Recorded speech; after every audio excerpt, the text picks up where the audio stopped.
En 2010, Adebayor et l'équipe nationale togolaise ont été impliqués dans une véritable tragédie juste avant le début de la Coupe d'Afrique des Nations.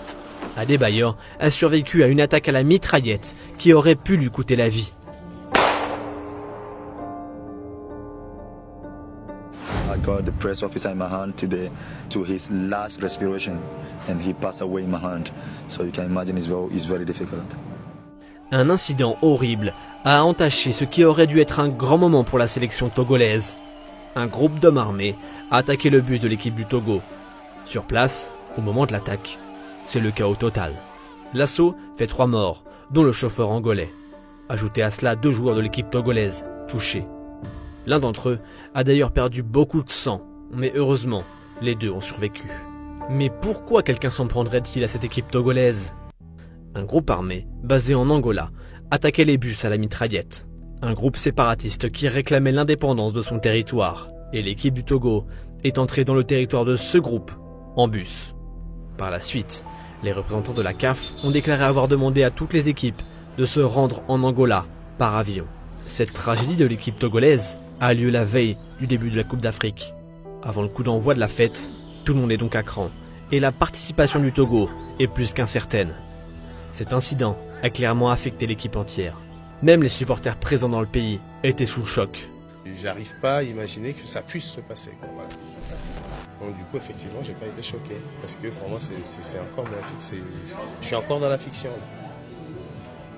Alors, juste après le drame, Adebayor déclare que la participation de sa sélection est fortement remise en cause. La plupart des joueurs veulent rentrer chez eux. Personne ne peut dormir après ce qui s'est passé aujourd'hui. Ils ont vu l'un de leurs coéquipiers prendre une balle, pleurer, perdre connaissance et tout le reste. La plupart des joueurs du Togo ont déclaré aux médias être en faveur d'un abandon de la compétition.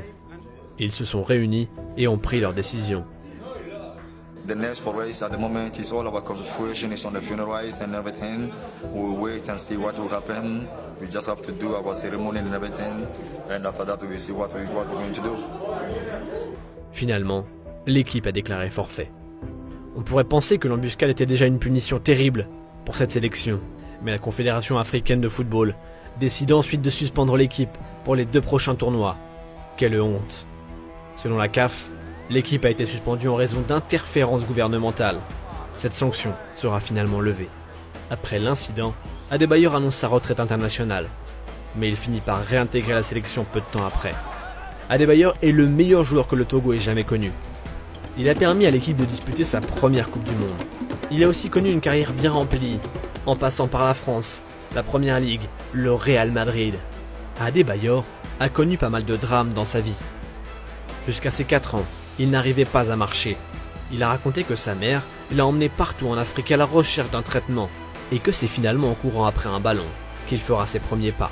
Il est par la suite devenu un des attaquants les plus dangereux à Arsenal, puis à Manchester City. Et il se mettra d'ailleurs de nombreux supporters d'Arsenal à dos, suite à un incident avec Robin Van Persie, et à une célébration où il traverse tout le terrain pour aller narguer ces mêmes supporters d'Arsenal.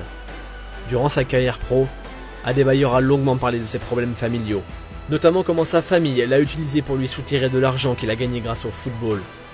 Mais l'attentat sur le bus de la sélection togolaise restera sans doute le moment le plus marquant, le plus choquant de la vie de cet homme qui avait déjà traversé beaucoup d'épreuves.